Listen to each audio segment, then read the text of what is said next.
Hej og velkommen til min kanal. I dag vil jeg vise, hvordan du hækler det her smukke lollipop tæppe. Tæppet er hæklet i granny mønster, og det er super nemt at hækle og perfekt for begyndere, da det kun er to ens rækker her, man skal hækle. Altså man skal gentage hele projektet igennem. Og det gør det nemlig super nemt for begyndere at lave sådan et tæppe. Tæppet her, som jeg viser her i filmen her, det måler 160 cm i længden og 120 cm i bredden. Men du kan jo hækle det i den størrelse, som du gerne vil. Altså det kan være et babytæppe, et barnevognstæppe, eller også som det her et tæppe til at tage over sig, når man skal sidde og hygge i sofaen. For at maskerne kommer til at passe her med det her granny mønster, så skal man bare huske på, alt efter hvor stort eller lille tæppe du hækler, så skal maskerne være deleligt med 3. Og det her tæppe er hæklet i et lidt kraftigere garn her, men det viser jeg om et øjeblik. Men som sagt, så er det super enkelt at hækle, og det her, det er hæklet, den her garnnøgle, jeg har brugt, det er med farveskift, så jeg har ikke skiftet farve for hver af de her farver, der er her. Farveskiftet ligger simpelthen i garnet, og jeg kan lige vise et eksempel her, hvor man ser, at det er simpelthen med farveskift, og det er også lollipop her, som jeg har brugt. Men nu vil jeg vise, hvordan du hækler det her skønne lollipop tæppe. Og husk at abonnere, og giv videoen gerne et like, så vil jeg da blive glad. Og lad os komme i gang med at hækle det her tæppe. For at lave det her tæppe, så skal vi bruge noget meget tykt garn, noget kraftigt garn som den her. Det er noget, der hedder lollipop fra Hobby. Der er 20% uld i og 80% akryl. I det her garnnøgle her, der er 200 gram, og som du kan se her, og det måler, der er 350 meter i det her nøgle. Og den anbefalede hæklenålstørrelse er en størrelse 6. Denne her farve her, det er den hedder nummer 15, hvis det var, du skulle få lyst til at hækle med den samme farve. Så skal vi selvfølgelig bruge en hæklenål nummer 6, som er her. Og jeg har også taget en hæklenål størrelse 7 med, fordi når vi skal slå luftmasker op, så er det ret vigtigt, at man ikke hækler det for stramt, sådan så det bliver skævt i den ene ende, altså meget stramt der, hvor du starter, og meget løst der, hvor du slutter. Så derfor så går jeg lige et nummer op i hæklenål, når vi skal starte med luftmaskerne. Så skal vi selvfølgelig bruge en saks, og vi skal selvfølgelig også bruge en nål til at hæfte ender med. Så lad os komme i gang med at hækle lollipop tæppet. Jeg starter lige med at fjerne banderolen her, og så prøver jeg at se, om jeg kan finde midten. Nogle gange er det nemt, og den var jo lige der. Så har jeg fundet frem til starten her, og jeg begynder at lave en lykke til at starte. Og lige sætter den fast på nålen. Sådan. Og det første vi skal nu, det er, at vi skal til at hækle luftmasker samtidig med fastmasker. Og vi begynder med at hækle 2 luftmasker. Og så tager vi nålen og stikker i den første luftmaske, vi har lavet her. Og vi skulle gerne have begge løkker med. Tag fat om garnet og trækker igennem, så du har 2 løkker. Tag fat om garnet og trækker igennem den første løkke. Og så sætter jeg lige en finger på her, fordi det er den første maske du har lavet, og den skal du bruge lige om lidt igen. Så tager jeg fat om garnet igen og trækker nålen igennem begge løkker. Så har jeg lavet den første. Så hopper jeg ind i den, jeg lige holdt fast i med mine fingre. Og det kan godt være lidt svært at finde begge løkker. Så man skal sådan lige være sikker på, at man ikke lige kommer til at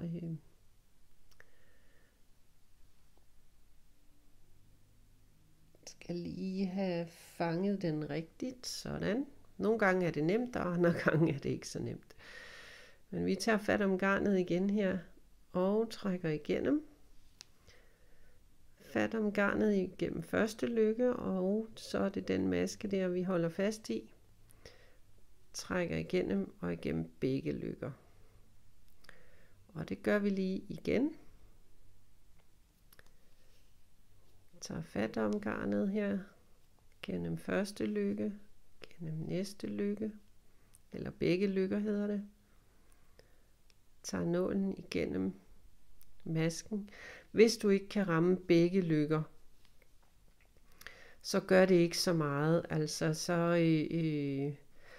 det kan ikke ses så meget, men du får det bedste resultat, hvis det er, at du kommer igennem begge løkker. Som jeg jo lige prøver at fange her igen. Sådan. Gennem den ene. Holder fast i og gennem de 2. Og jeg laver her, der laver jeg 15 masker. Og det gør jeg, fordi det her, det er bare en prøve for at vise jer, hvordan at jeg hækler det her tæppe, som jeg jo har vist jer. Og det her tæppe, der bliver brugt 130 masker. Eller der har jeg slået 130 masker op. Men du kan jo slå det antal masker op, som du skal bruge til dit projekt. Og det kan jo være, det er et babytæppe, eller det kan være sådan et tæppe, som det jeg har lavet og vist jer her, som jeg vil vise jer her. Så det er jo helt op til dig. Du skal bare huske, at maskerne, det skal være deleligt med 3. Det er sådan set det vigtigste. Og så vil jeg lige vise jer her. Kommer lige lidt tættere på her. Her, der kan du så se de fine vejer. Det gør ligesom, at bunden hernede, den får sådan en fin kant. Ligesom hvis du bare hækler fastmasker til sidst. Og når du så vender om, så har du så maskerne her. Det er så her, hvor du skal hækle de her 3 stangmasker i de her masker. Og grunden til, at jeg gør det her, det er fordi, at det bliver meget mere elastisk, når man skal hækle sådan et tæppe. Det er bare min erfaring. Fordi hvis jeg bare starter med at hækle luftmasker, og så hækler fastmasker bagefter for eksempel, så kan det godt blive meget stramt, og så vil tæppet ligesom buge, eller blive skævt, eller smalt på det nederste stykke, og bredt i det øverste stykke. Så derfor så kan jeg godt lide den her metode her, hvor man hækler både luftmasker og fastmasker sammen. Samtidig hedder det. Så nu prøver jeg lige at se, om jeg kan finde masken til og få garnet igennem. Det var ikke den rigtige maske, kunne jeg se. Men nu er jeg i gang med at hækle de her 15 masker, og du kan jo pause videoen, til du er klar og har hæklet det antal masker, du skal bruge til dit projekt. Så vi ses lige om lidt. Hej så længe. Så har jeg fået hæklet de 15 masker, og jeg har selvfølgelig også lige talt efter her, at jeg har 15 styk her. Næste række så skal vi til at hækle de her stangemaskegrupper. Og jeg starter med at hækle 3 luftmasker, og de tæller som en stangemaske, og så vender jeg lige, sådan så det jo selvfølgelig lige vender rigtigt. Så springer jeg 2 masker over, så det vil sige, at jeg springer den her over, og den der, og så i nummer 3, der hækler jeg så 3 stangemasker i. Så det var 1.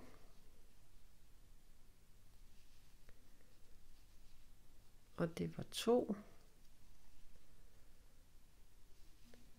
Og det var 3. Sådan. Så her der hækler jeg ikke nogen luftmaske, fordi jeg ønsker ikke, der skal være en luftmaske imellem. Du kan godt vælge at gøre det, hvis det er, at du synes, at det bliver bedre for dig. Men jeg har ikke lige gjort det med det her tæppe, fordi jeg synes ikke, det var nødvendigt. Godt, vi har hæklet de her 3 stangemasker. Så springer vi igen 2 masker over, og så i nummer 3 her, der hækler vi 3 stangemasker igen.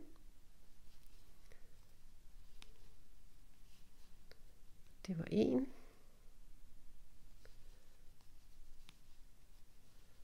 2.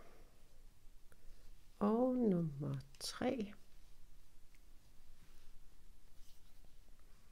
Så springer vi igen 2 masker over og hækler i den tredje her 3 stangemasker.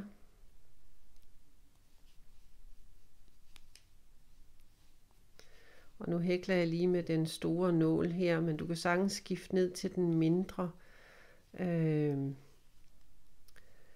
Men jeg kan godt lide at starte sådan lige, at det er lidt større end det plejer hernede i bunden. Springer igen 2 masker over og hopper i den tredje her.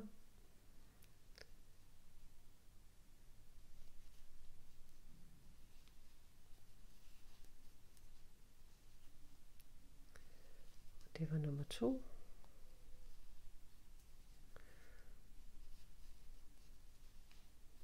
Og nummer 3. Og så har vi 3 masker tilbage. Og vi skal igen springe 2 masker over. Og så her i den sidste, der hækler du 3 stangemasker.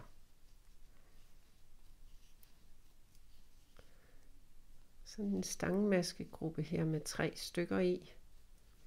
Hækler vi lige her til sidst. Sådan, så vil jeg lige vise dig, hvordan det ser ud. At heroppe startede du med 3 luftmasker, og så 3 stangemasker, hvor du springer 2 masker over her ind i midten, og hækler den stangemaskegruppen i den tredje række. Række 2, der hækler du 3 luftmasker. Jeg skal lige have den med, sådan der. Så vender vi arbejdet. Jeg skulle lige have noget mere garn, hedder det. Og så her, så hækler du stangemaskegrupperne i mellemrummene her af de her 3 stangemasker her. Så, og det er jo næsten ligesom at springe 2 masker over og hækle i den tredje, så du går bare ind i mellemrummet der og hækler. Nu skal jeg lige over til den rigtige nål. Sådan. og ind igennem her. Det var nummer 2, og så hækler du nummer 3.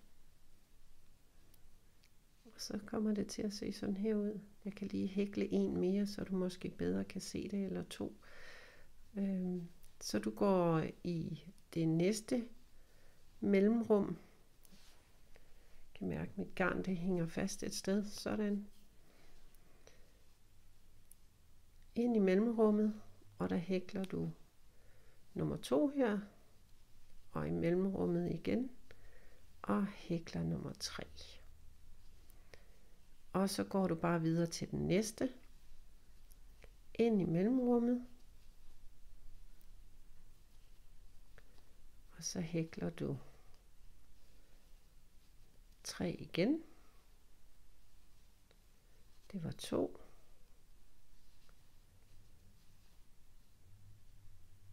Whoopty. Og det var nummer 3.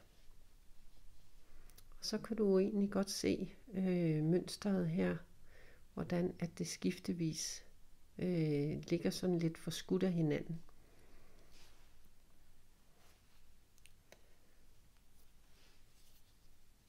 Så vi tager lige og hækler i det næste mellemrum igen. Der hækler du 3.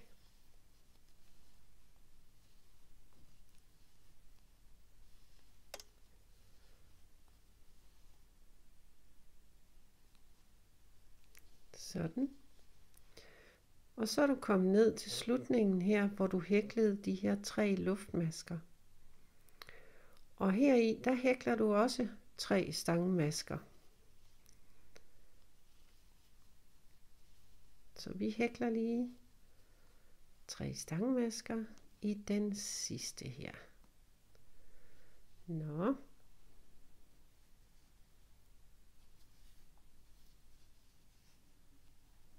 Den vil ikke helt følge med her. Jeg prøver lige en gang til. Det er jo det, der sker. Så ind i det mellemrum. Hækle 1 stangmaske. Og nummer 2 stangmaske. Og den sidste. Nummer 3 stangmaske. Sådan. Og så ser den sådan her ud nu. Sådan så at hernede, der har du den fine kant, sådan så at du ligesom har et form for fastmasker hernede i bunden. Og så hæklede du 3 luftmasker. Det var dernede, du startede. 3 luftmasker, sprang 2 over, og så videre herhen af, og hæklede 3 stangmasker i en maske, sprang 2 over, 3 i den næste, og kom herhen og lavede 3 luftmasker, og så går man i mellemrummet her og hækler 3 stangmasker, og i den næste, og i den næste igen. Og jeg viser lige en række mere, hvordan at du lige hækler den.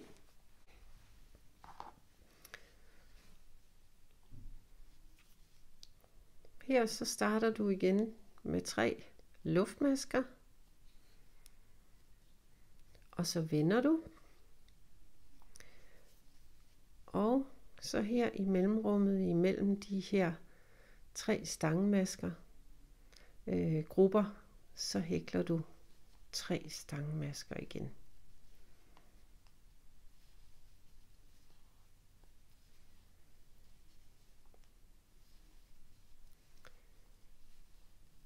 Og det her granny mønster her, det er jo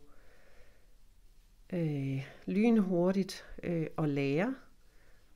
Og du kan bruge det til rigtig mange forskellige ting. Både til huer og til trøjer og tørklæder og tæpper. Som det her.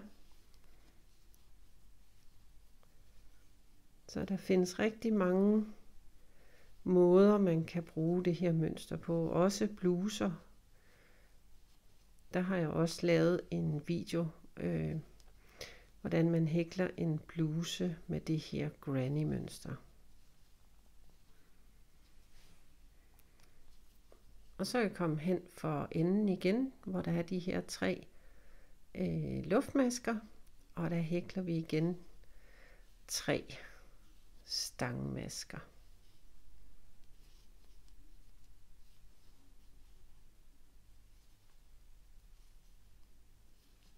Sådan her. Den driller lige lidt det. Sådan. Duts. Så kan jeg lige prøve at tage min nål væk, så du bedre kan se, hvordan det ser ud. Så når man starter på det her tæppe granny mønster her, så starter man omgangen med at hækle 3 luftmasker, og så springer man 2 over, eller du springer hen til et mellemrum her. Men starten, det er altid 3 luftmasker, og slutningen, det er altid 3 stangmasker i den sidste. Og så er det bliver sådan forskudt af hinanden, så du får det her fine mønster. Så starten her, der hækler du 3 luftmasker, og det gør du ved hver start. Og så går du videre til mellemrummet og hækler 3 stangmasker.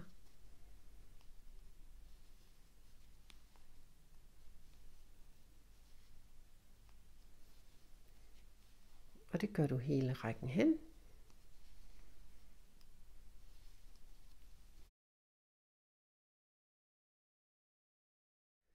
Og her så er vi kommet hen til slutningen, hvor det er, at du starter, ligesom du starter i hver omgang, den første række med 3 luftmasker. Så her i den her, med de 3 luftmasker, hækler du selvfølgelig de 3 stangmasker. Og det gør du i hver slutning af hver række. Og så kommer det til at se sådan her ud. Og så er det egentlig bare at fortsætte i mønstret med at gentage de her rækker. Når tæppet har den størrelse, som passer til dit projekt, så kan du slutte rækken af med at hækle fastmasker. Det har jeg også gjort ved det her tæppe her, for at det ligesom fik den samme pæne afslutning, som der ligger hernede i bunden.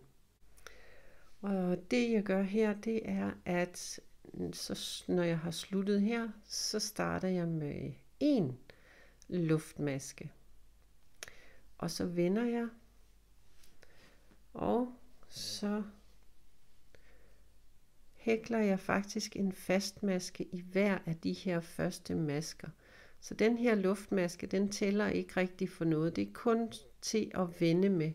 Så jeg går ind i den første maske og hækler en fastmaske. Går i den næste, og jeg sørger stadig for at have begge løkker, altså at nålen går igennem begge løkker. Og så går jeg igennem den tredje her og hækler en fastmaske. Her i mellemrummet, der hækler jeg ikke noget, fordi at jeg har jo ikke lavet nogen luftmaske her. Så der skal ikke hækles en maske, for ellers så får du for mange masker lige pludselig til sidst.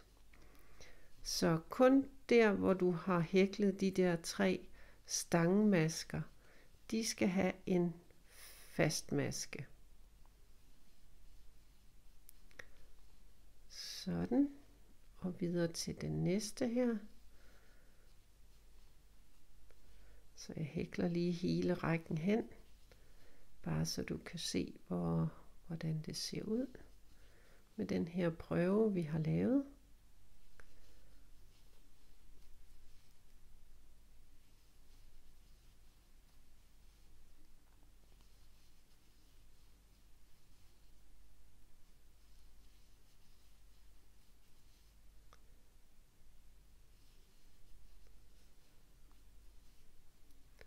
Og her i den sidste maske er de der stangmasker.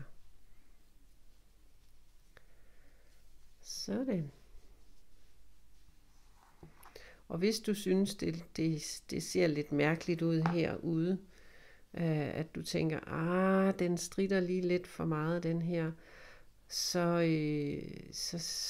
gå ned i enten nummer 3 eller nummer 2, hvad der sådan kommer til at se bedst ud på dit tæppe, og så hækler du en fastmaske der. Og så er projektet faktisk færdigt.